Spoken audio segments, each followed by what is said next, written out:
دو بارگاہوں سے تجھے فیصلہ تو مل چکا ہے، آپ اس بات پر اطمینان ہو جانا چاہیے تھا، لیکن کہنے لگا نہیں، چلو حضرت فاروق اعظم سے بھی اس کا فیصلہ کرواتے ہیں۔ چنانچہ یہودی نے کہا چلو تمہارے نبی نے بھی میرے حق میں کیا، سیدنا صدیق اکبر نے بھی میرے حق میں فیصلہ کیا، اگر تمہیں اس بات پہ تم راضی نہیں ہو تو چلو حضرت عمر سے بھی کروا لیتے ہیں۔ دونوں پہنچے حضرت سیدنا فاروق اعظم رضی اللہ تعالیٰ عنہ کے سامنے اور آ کر معاملہ اپنا پیش کیا تو یہودی نے کیا کہا، حضور یہ فیصلہ پہلے دو بارگاہوں سے ہو چکا ہے، نبی علیہ السلام نے بھی پہلے میرے حق میں کیا فیصلہ، سیدنا صدیق اکبر نے بھی میرے حق میں فیصلہ کر دیا ہے۔ اللہ اکبر۔ حضرت سیدنا فاروق اعظم رضی اللہ تعالیٰ عنہ نے جب یہ بات سنی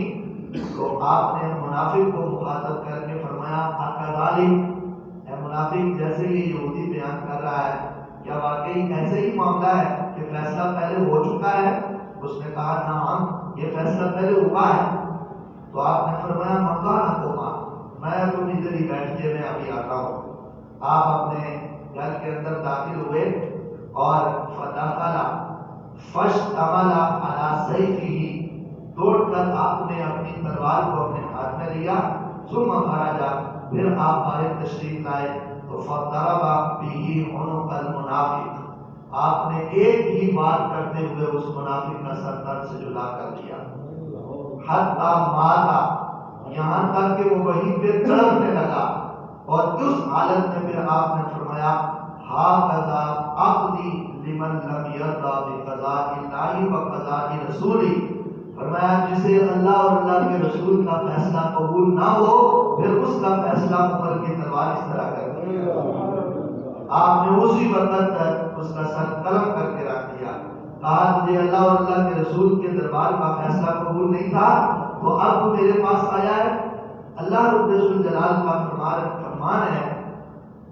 کہ اللہ تبارک و تعالیٰ فرماتا ہے وما كان للمؤمن ولا مؤمنة اذا قضى الله ورسوله امرا ان يكون لهم الخيرة من امرهم،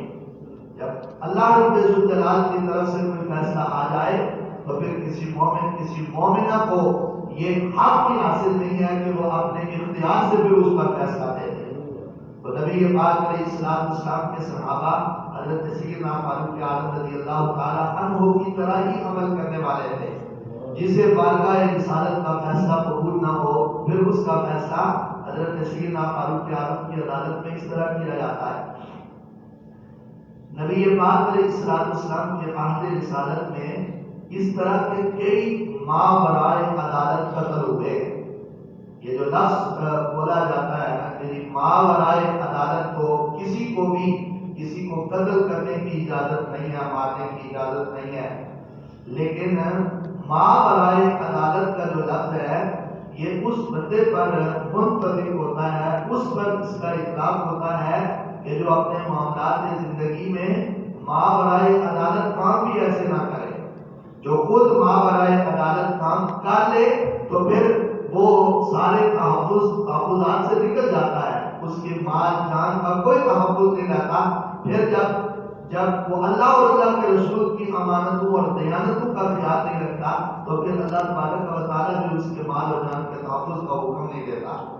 حضرت سیدنا فاروق اعظم کے دور میں یہ کام ہوا، جب آپ نے یہ کام کیا تو فنزلت،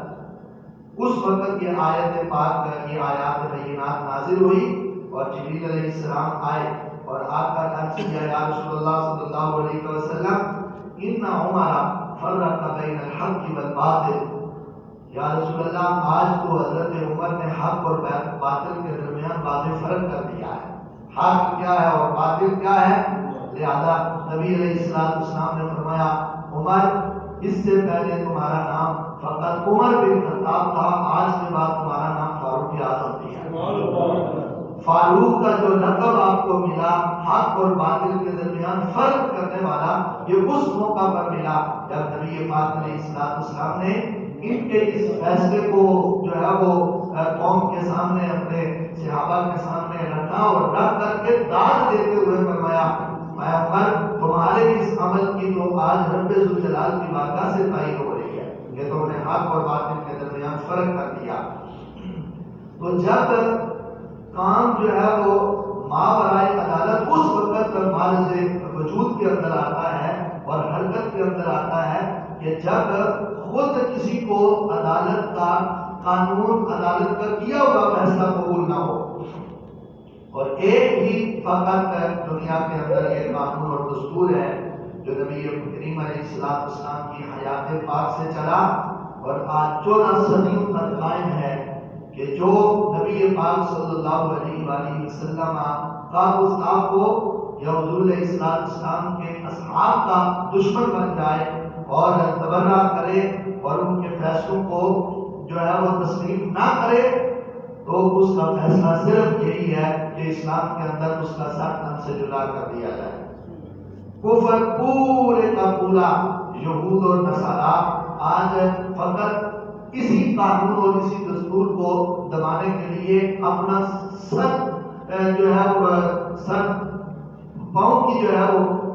اس پر بازی لگا رہے ہیں اور کوشش کر رہے ہیں کہ کسی طریقے کے ساتھ اس قانون کو جو ہے وہ دبا دیا جائے اور مسلمانوں کے ذہنوں سے یہ بات محو کر دی جائے، ختم کر دی جائے کہ اگر عدالت جب تک کوئی فیصلہ نہ دے اس وقت تک کوئی کچھ نہیں کر سکتا۔ تو آج تک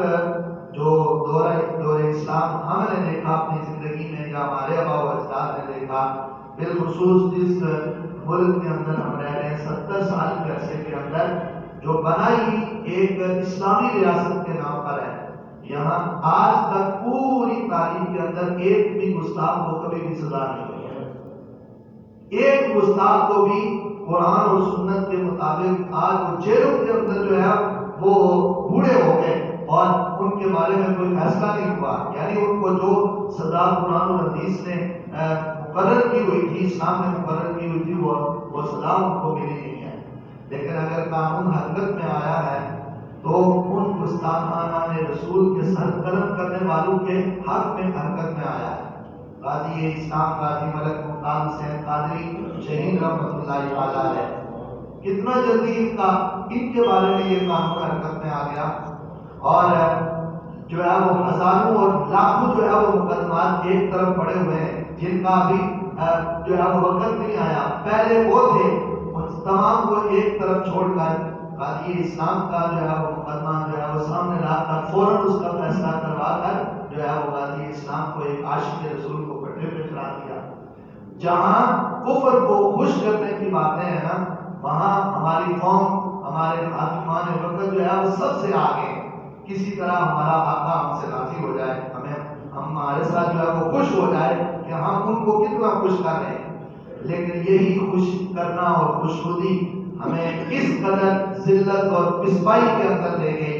کہ آج مسلمان جو ہے وہ سر فخر کے ساتھ اٹھانے کے قابل نہیں رہا۔ جب تک رسول کائنات وَمَن لَّمْ يَحْكُم بِمَا أَنزَلَ اللَّهُ فَأُولَٰئِكَ هُمُ الظَّالِمُونَ، 3 مقام پر اللہ تعالیٰ نے یہ ارشاد فرمایا، وَمَن لَّمْ يَحْكُم بِمَا أَنزَلَ اللَّهُ فَأُولَٰئِكَ هُمُ الظَّالِمُونَ وَمَن لَّمْ يَحْكُم بِمَا أَنزَلَ اللَّهُ فَأُولَٰئِكَ هُمُ الْفَاسِقُونَ وَمَن لَّمْ يَحْكُم بِمَا أَنزَلَ اللَّهُ فَأُولَٰئِكَ هُمُ الْكَافِرُونَ۔ اللہ فرماتا ہے جو اللہ کے نازل کردہ احکام کے مطابق فیصلہ نہ کرے وہ ظالم ہے، جو اللہ کے نازل کردہ احکام کے مطابق فیصلہ نہ کرے وہ فاسق ہے، اور یہاں تک فرمایا جو اللہ کے نازل کردہ احکام کے مطابق فیصلہ نہ کرے وہ کافر ہے۔ ہمیں اسلام نے جو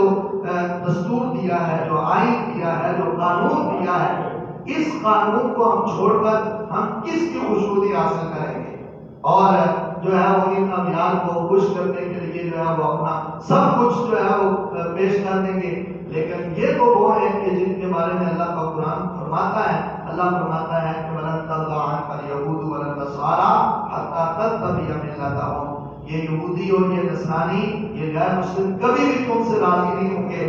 یہاں تک کہ تم ان کے دین کے اندر داخل نہ ہو جاؤ، تم ان کے مذہب کے اندر داخل نہ ہو جاؤ، ان کی ملت کو اختیار نہ کر لو، اس وقت تک تم سے راضی نہیں ہوں گے۔ ان کی خوشنودی کے لیے ہم سب کچھ کر رہے ہیں، اور آج بھی میں آپ کو عرض کروں کہ جس دور کے اندر